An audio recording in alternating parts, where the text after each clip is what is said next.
Hier, la nouvelle d'un possible retour au bureau 5 jours semaine des fonctionnaires fédéraux a vraiment fait réagir beaucoup de monde. Et même si c'est juste une rumeur, parce que le Conseil du Trésor a dit que rien n'a changé, que c'est toujours 3 jours semaine au bureau pour les fonctionnaires fédéraux, eh bien, tout indiquerait qu'on s'en irait vers là. Au téléjournal Ottawa-Gatineau, hier soir, le ministre fédéral Stephen McKinnon a dit qu'il regardait, qu'il comparait, qu'il analysait ce qui se faisait avec les autres gouvernements.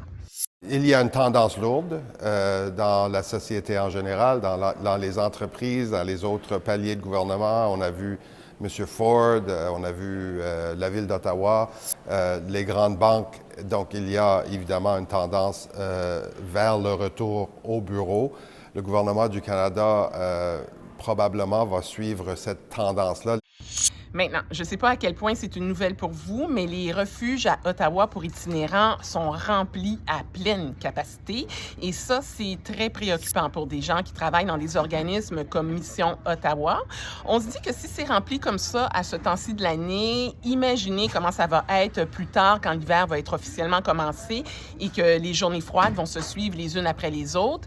Oui, c'est vrai, la capacité des refuges a augmenté. Les gouvernements ont beaucoup investi pour que ce soit comme ça. Mais la réalité, c'est que le nombre de personnes qui ont des besoins pour du logement temporaire est en hausse depuis des années et que ce nombre-là est supérieur au nombre de places qu'il y a dans les refuges. L'année dernière, 40 % de la clientèle de Mission d'Ottawa était composée de nouveaux arrivants ou de réfugiés.